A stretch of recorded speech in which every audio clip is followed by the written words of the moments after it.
welcome back. I hope you had a wonderful weekend. I hope you're having a wonderful start to your week. Today, after we do our number corner, we're going to start our first math lesson, and I'm really excited. So let's go ahead and get started. Alright, so yesterday was Sunday, and it was August 16th. So right now I want you to think in your head, what number is going to come after 16? We'll see if you're correct. That's what's going to be next. And on Sunday we had a square. So if we look back at our pattern here and we look what comes after the square, we'll see if you guys can figure out what shape we should have next. Okay, so today is August 17th, 2020, and we do have a circle today, so that does go with our pattern of circle, rectangle, triangle, square, circle, rectangle, triangle, square. Okay. All right. So on Friday, that was our third day of school. So Friday was our third day. That means that today is going to be our fourth day of school. So we're already putting 4 circles on our 10 frame. We're going to put 1 more on our chain. And let's go ahead and count to the number 4. Ready? 1, 2, 3, 4.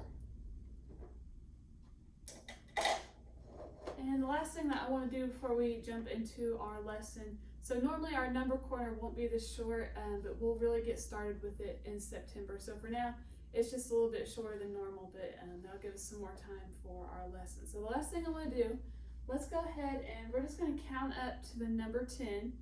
And I want you guys to, let's see, what could you do today? Let's have you hop, okay? So we're going to count to 10, ready? 1, 2, 3, 4, 5, 6, 7, 8, 9, 10. All right, let's go ahead and get started with our lesson. Hey guys, so to begin today's lesson, we're going to start by looking at my shoes. So I brought one of my shoes from home that I like to work out in. And what we're going to do is we're going to look at it and name some things that we notice about it. Now I know that this video is not live, but I'd still like you guys to think of some things, maybe say them out loud, and hopefully I write some of those ideas down that you guys have. So go ahead and just take a minute to look at my shoe. What kind of things do you notice about it? Okay. Now right away, the first thing that I notice is that this shoe is red. Okay. So see that it's red. I see this logo here. And if you guys aren't familiar with this logo, this is the Nike logo. So this brand is Nike, so I might say that. Okay. The next thing that I notice is it's got shoelaces. So not all shoes have this, so we can say that it has laces. Got it a little bit more, so we know it's red, but it also has some white here at the bottom. So I might write that it has white on it.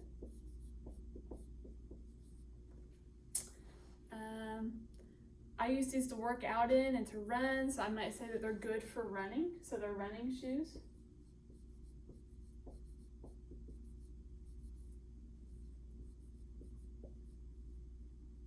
And the last thing I notice is these are big shoes, right? I don't think that any these shoes are probably going to fit any of you guys in our class. So they're definitely for adults. So we can say that they are big, okay? Now what I need to do is we're going to compare this shoe based on these categories that we have wrote down. And some of you guys may have thought of some other things, and I'm sorry that I can't hear you to write those down, but I'm sure that you guys had some wonderful ideas. But we're going to compare my shoe to some other shoes and see if we can put them together into different groups based on some of the things we noticed about my shoe. Here I have a bunch of shoes printed off that we're going to be using to compare to my shoe. So the first thing that we said about my shoe is that it is red. So go ahead and just take a minute to see if you can find some shoes in this pile that either have a little bit of red on them or are maybe completely red, and we're going to count and see how many of those we can find. So just take a second. You can point at them on your screen, and then we'll pick them out together. All right, so far I see one here. There's another right here. This one's red. That one has red on it. This shoe is red, and that one's got a little bit of red down at the bottom. So what I want you guys to do, even though I can't hear you, let's go ahead and count these together and see how many we find. Ready? 1, 2, 3, 4, 5, 6. We have 6 shoes that have red on them.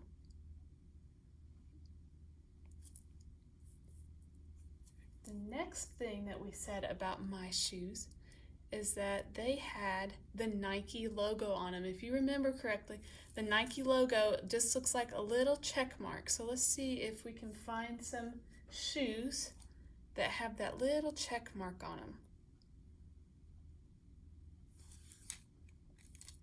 I see one here. Right here has one. Down here. I don't think I see any more that have that check mark. So let's go ahead and count how many shoes do we have that are Nike. Ready? 1, 2, 3. I hope you guys were counting with me. Okay. Right, the next one that we talked about is that these shoes have laces on them. So let's take a look, see if you can find any shoes that have laces, and you might have to look closely. I know some of the pictures are a little bit small. Okay, so do we need to tie these shoes, or can we put them on using either Velcro or just slide them on? So what I'm going to do is I'm going to pull them out this time because it looks to me like there's a lot of them on there. So I'm going to make sure that I grab all of them. So I see one here. There's one.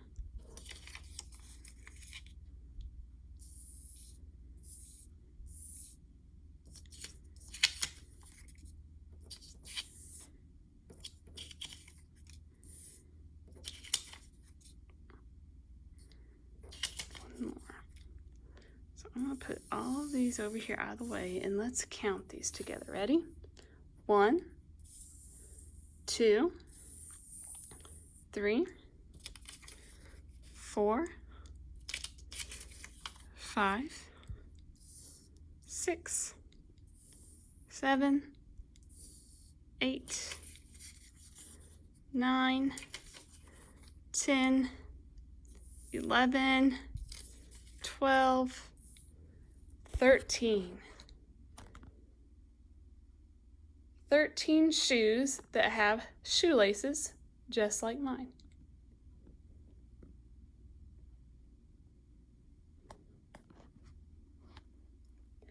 You guys can practice this at home using your own shoes, or you can use other objects in your house.